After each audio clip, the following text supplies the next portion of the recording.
Having accurate measurements is essential if you not only want your layout plan to be really good, but also if you want to avoid problems when you have to install the kitchen. I have more than once experienced that measurements were not done correctly, either by the customer or by the almighty IKEA themselves. And that is really unfortunate, because that often means that the plan has to be adjusted while we are installing the kitchen. And even worse is that we might end up with something that is really not that great, because it's not all mistakes that can be fixed just like that if the plan is basically wrong. And making changes to the plan while you're installing the kitchen also means that you have to go to IKEA minimum once or maybe even twice during installation to pick up those parts we need. And nobody wants that. But hey, what do I know? Maybe you do want to go to IKEA around dinner time, maybe. As always, if you like my videos, I would kindly ask you to subscribe to my channel and also give this specific video a thumbs up if it makes any sense to you. Thank you. Let's get started.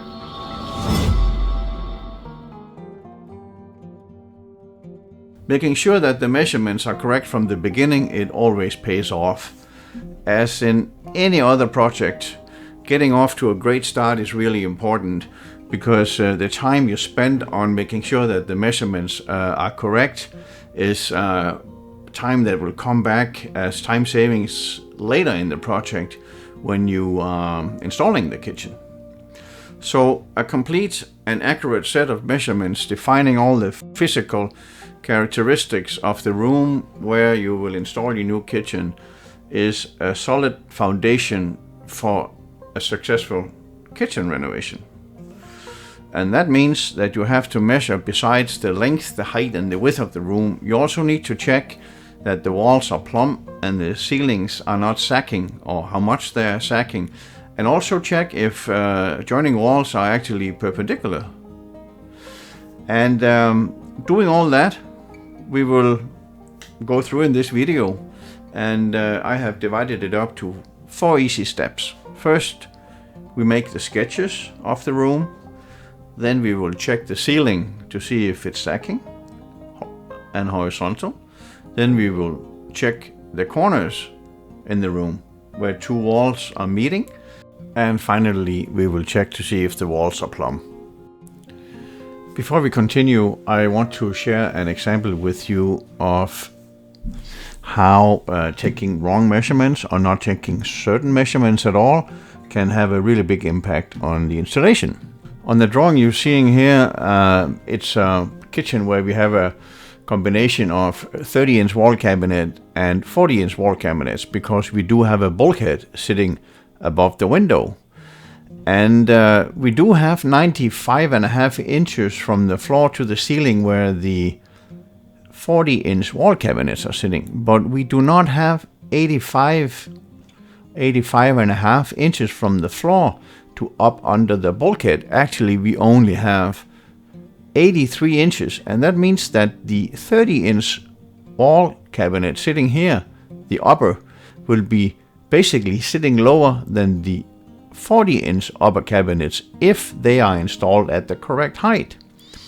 But we cannot have a cabinet that is not lined up at the bottom here.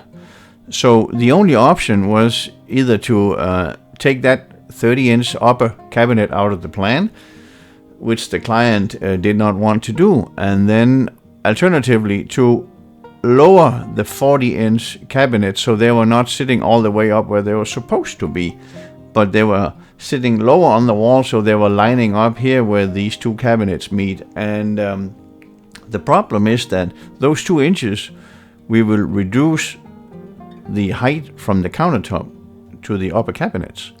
And in this plan, the planner had put in a valance under the cabinet and even a decor list of some sort on top of the cabinets, which we do not have room for in the original setup. But since we have lowered those cabinets now with 2 inches, we cannot have the valance either. Over here to the left, the same goes for the cabinet to the left of the window and the cabinet above the microwave hood. They will also be sitting 2 inches lower.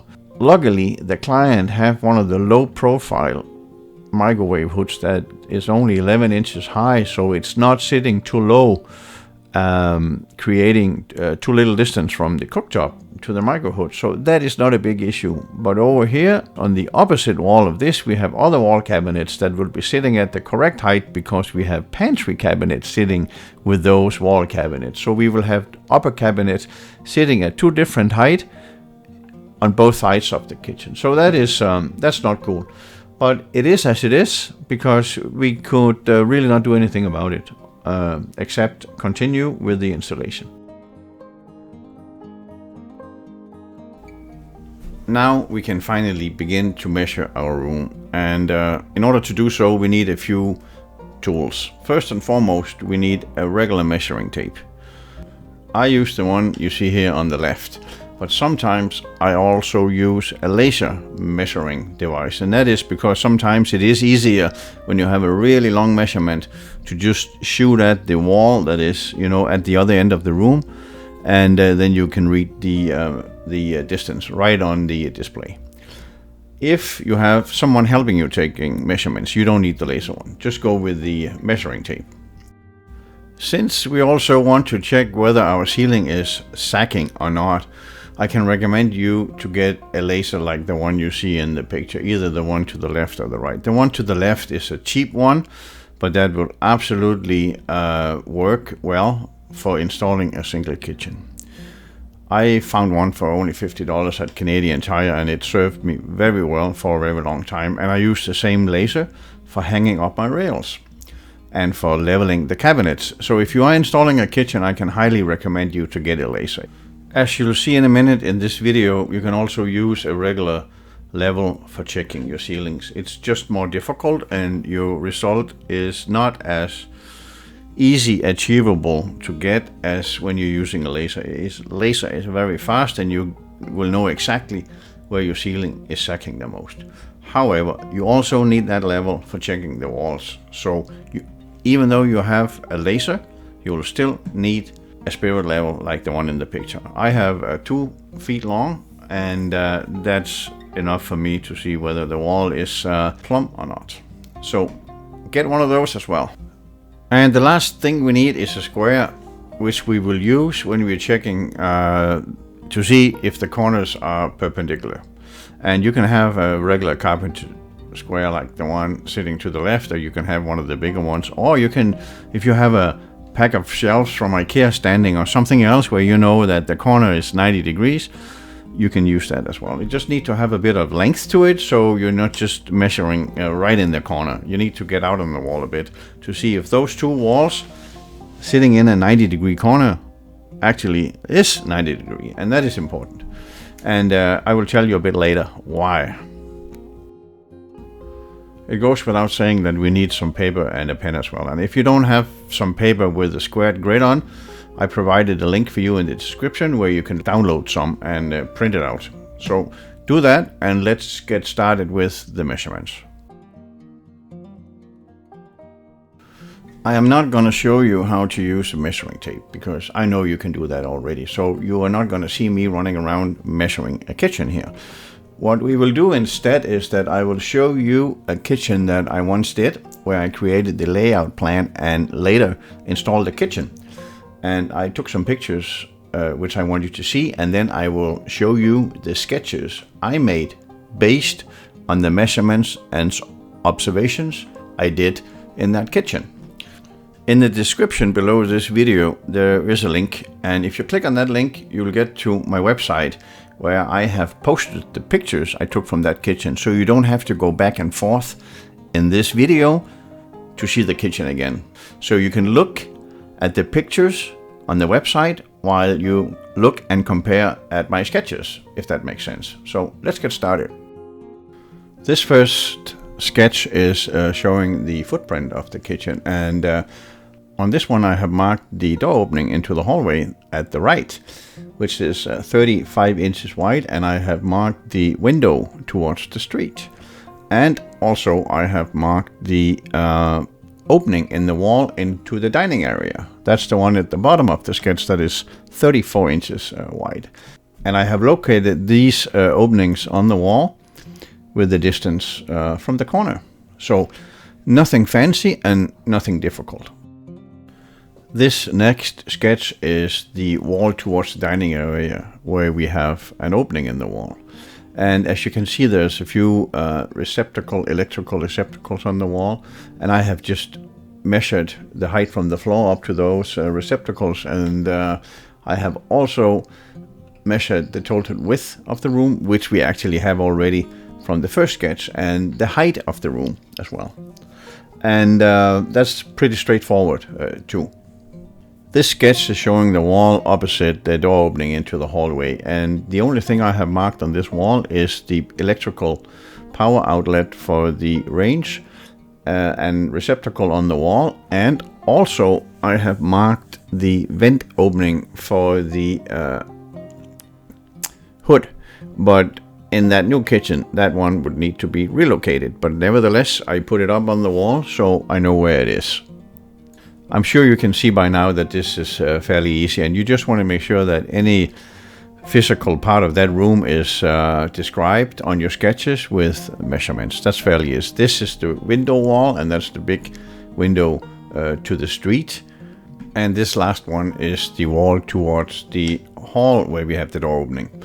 So now we have sketches of the footprint of the room and of all four walls. And we are ready to check the conditions of the ceiling and the walls. So we know everything we need to know before we can start making a layout plan that will fit with this room.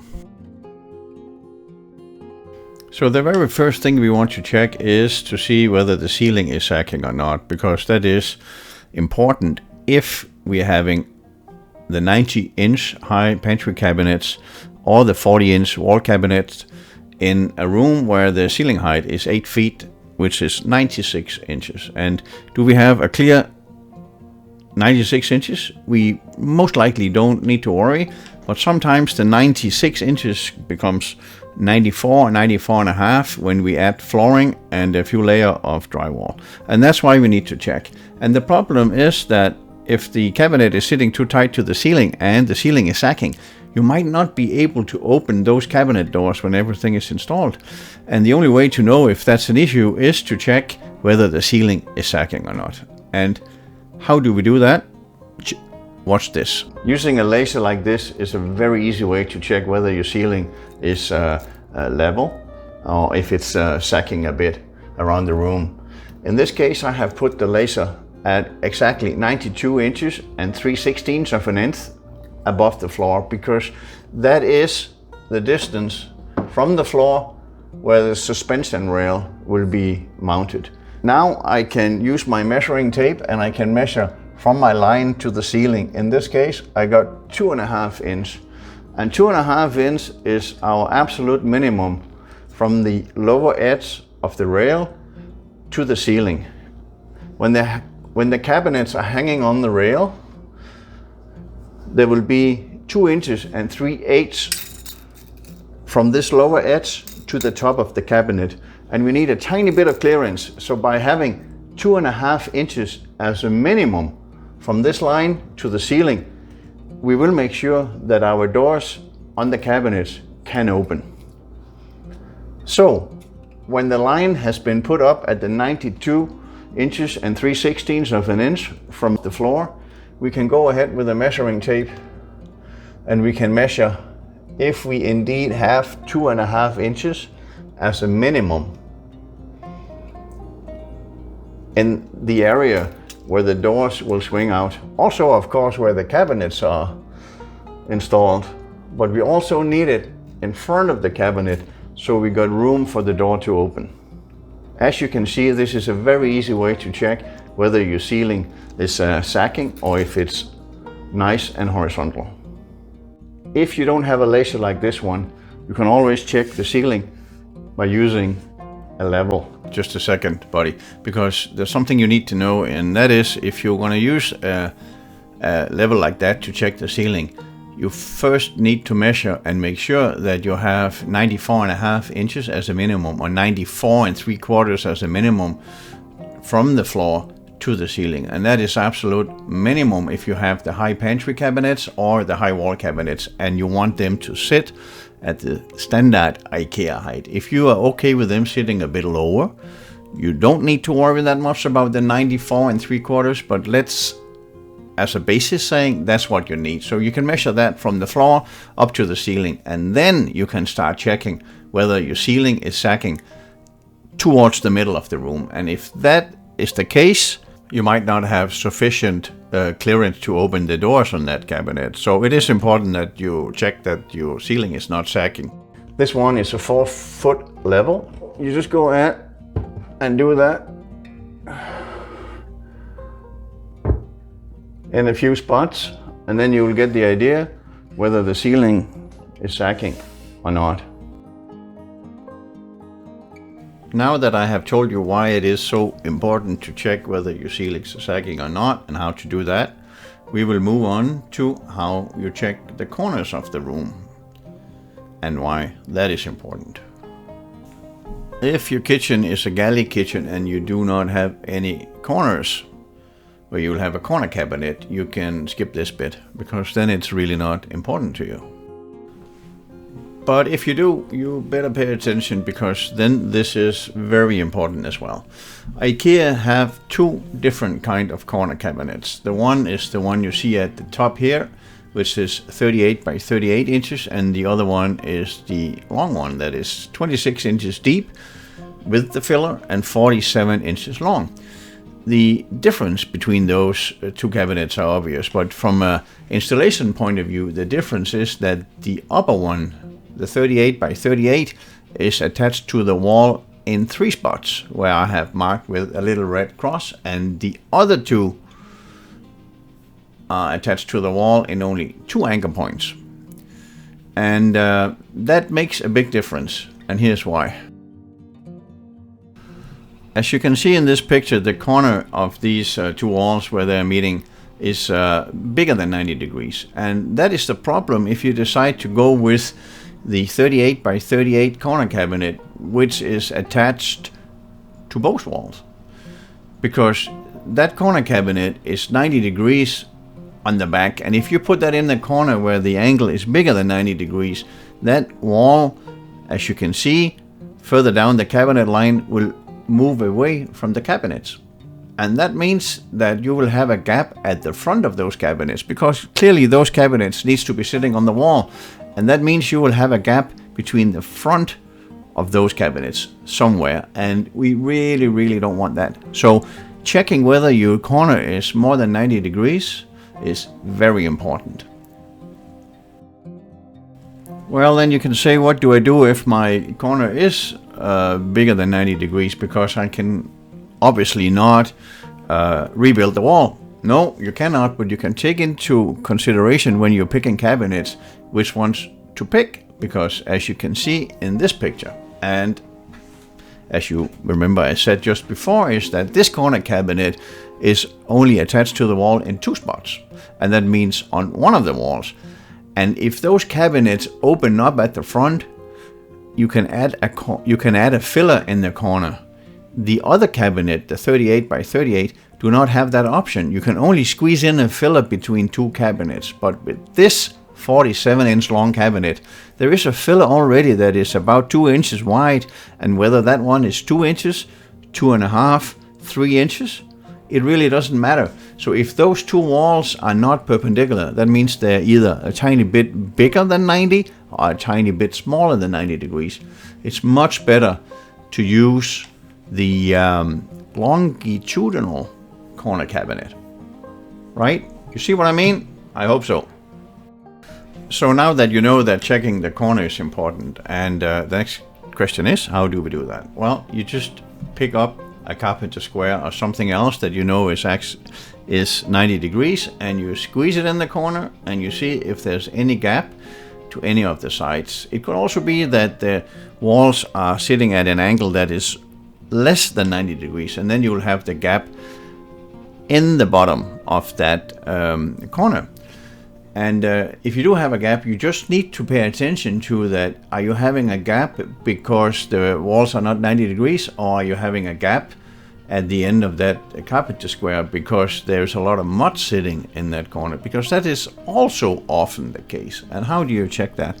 Well, you can either turn your carpenter square on to the other side, so you have a longer piece of the square, and press that flat against the wall, or you can use your long level that we just used when we were checking the ceiling, and then you can see whether that level is riding on an extra layer of mud in that corner, or if it's actually is sitting flat all the way in. And then you will know whether your corner is 90 degrees or not 90 degrees.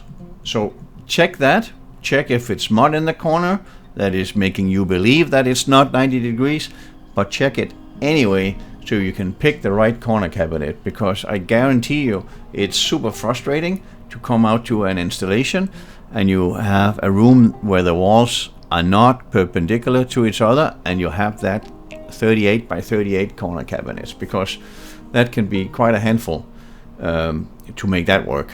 So check this, it's very important.